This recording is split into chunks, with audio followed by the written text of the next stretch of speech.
जब प्राण तन से निकले इतना तो करना स्वामी। जब प्राण तन से निकले इतना तो करना स्वामी। उनको डिमांड करना पड़ रहा है कि प्रभु अब आओ, इस तरह का वातावरण बनाओ। इतने बड़े योद्धा, लेकिन जब जटायु जी मर रहे हैं तो क्या हो रहा है? जब जटायु जी का प्राण निकल रहा है उस समय क्या? पंख रावण ने काट दिया है। काटे सी पंख परा, काटे सी पंख परा। कपि धरनी काटे सी पंख परा।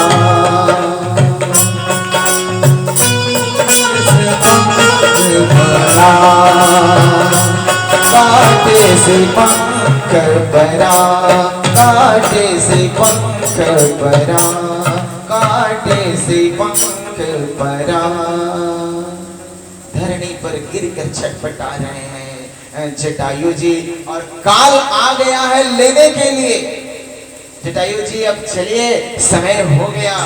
भंग जटायु कह रहे हैं कि मैं काल के बुलाने से नहीं जाऊंगा, मैं कौशल्या लाल के बुलाने से जाऊंगा। मैं काल के बुलाने से कभी नहीं जाऊंगा, मैं कौशल्या लाल के बुलाने से जाऊंगा। मैं मरने वाला नहीं, कब तक? जब तक राम नहीं आ जाए। राम आएंगे तब मैं जाऊंगा। इतनी बड़ी सिद्धि कहां से जटायु गिद्ध को मिल गई थी? तो मैंने पूज्य श्री जयप्रकाश मिश्र जी से ककरही ग्राम में जब मैं छोटा था तो इनके मुख से एक बात सुनी थी, उन्हीं की बात उनको सुना दे रहा हूं और आप लोग सुन लीजिए। कि सीता के रोवत देख के आकाश में अखियन पाप ना सहिले, रावण गिद्ध में का समता चोचन पाखन से लड़ गईले, और पर नारी के लाज बचाए बदे भारत के गिद्धों मर गए।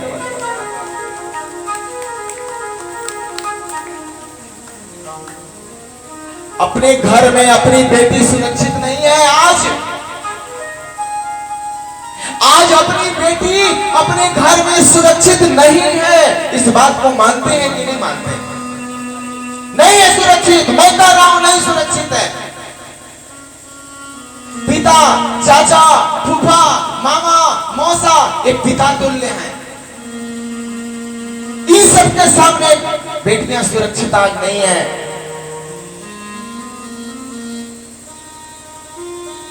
भीष्म को क्यों पुकारना पड़ रहा है प्रभु को, और जटायु को क्यों नहीं पुकारना पड़ रहा है? जटायु के पास स्वयं पधार रहे हैं और भीष्म को पुकारना पड़ रहा है। इतना तो करना स्वामी।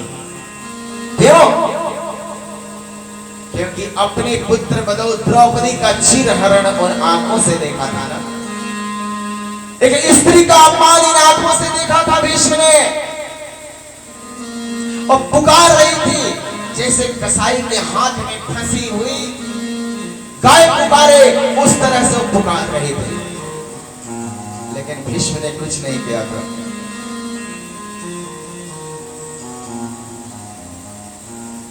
और जब मैया जानकी उस वक्त विमान में बैठी हुई पुकार रही है,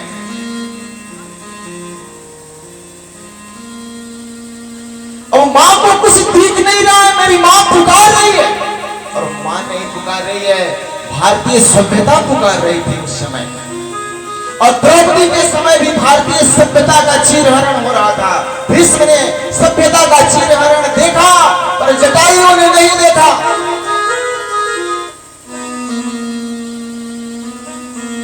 जब जटायु जी के पंख कट गए तो ऋषियों ने कहा कि जटायु जी आप मूर्ख हैं। जब आप लंकेश को बिरथी कर दिए थे, ऊपर से नीचे गिरा दिए थे, तो आप अपने चोट से मारकर उसके सारी आंखों को फोड़ सकते थे। वो कुछ क्षण के लिए मूर्छित हो गया।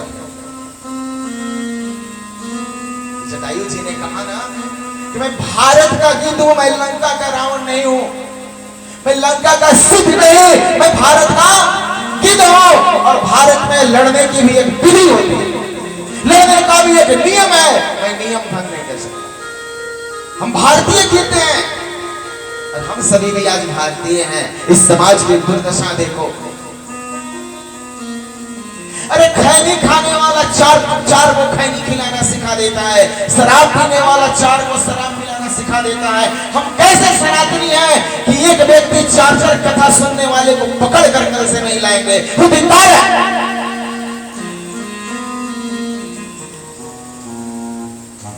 समाज का निर्माण करना है। जटायु जी ने कहा कि मैं भारत का गिद्ध हूं, मैं लंका का सिद्ध नहीं हूं, मैं भारत का गिद्ध हूं। और भारत में लड़ने की भी एक विधि है।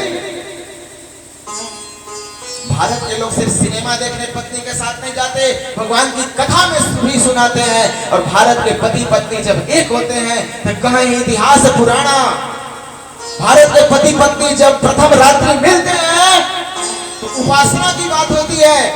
उपासना की नहीं, ये भारतीय संस्कृति नहीं, लेकिन आज तो उपासना की बात हो रही है। जटायु जी ने कहा मैं भारत का गिद्ध हूं। सुनो,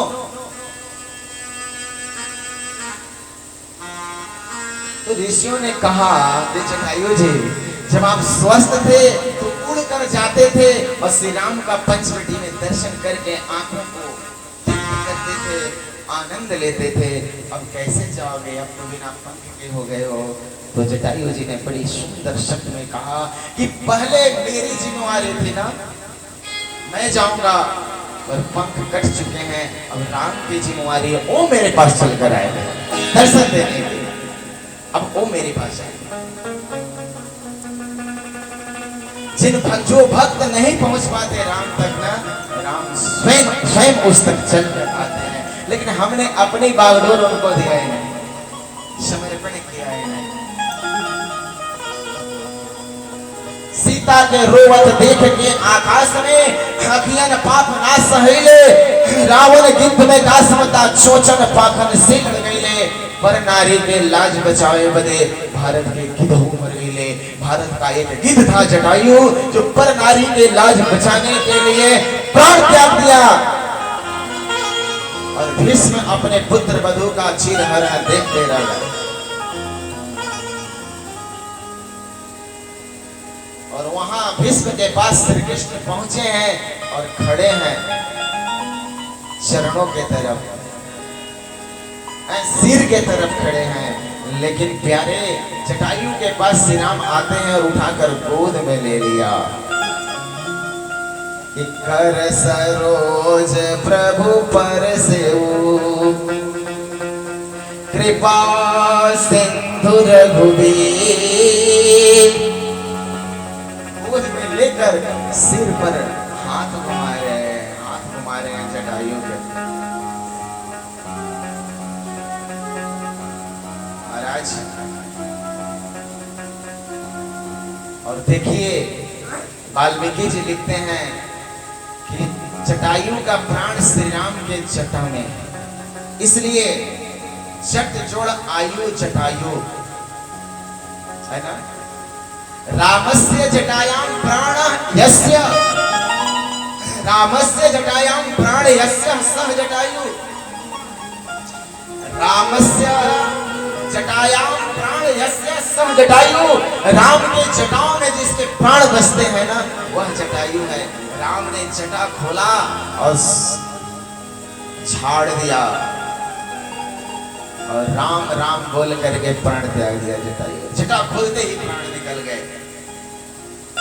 एक स्त्री के प्राण निष्काम भाव से प्राण बचाने के लिए, बचाने का फल ये मिला कि गीत देह तज हरि हरि रूपा, हरि चतुर्भुज बन करके वैकुंठ गए और भीष्म को पुकारना पड़ा।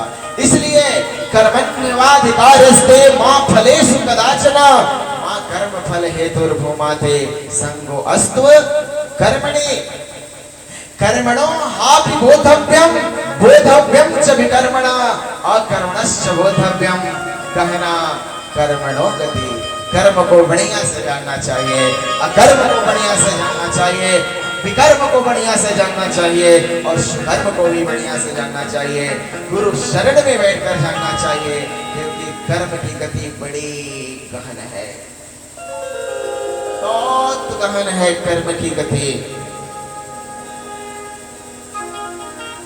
कर्म से मुक्ति और कर्म से ही बंधन है। कल से कथा में कम से कम मस्तक पर तिलक हो और कथा समय से शुरू हो और ठाकुर जी के लिए समय निकले, भगवान के लिए अपने जीवन में बैठकर कम से कम प्रातः सायं भगवान के नाम का संकीर्तन हो। किसी को 1 रुपया मत दीजिए, 10 रुपया मत दीजिए, मन करता है तो दीजिए भी, लेकिन नाम लेने में क्या खर्चा है ना। अब देखिए ना, एक जगह मैं कथा कर रहा था, कम से कम 50,000 लोग पंडाल में थे। मैं हर जगह करता हूँ, ठंडी का मौसम, तो मैं 2 दिन से देखता था कि एक बहन दूसरे बहन के सिर पर चादर फेंक रही, फेंक करके घंटों, और भागवत तो 3 घंटे की होती है, पहले तो 3 घंटे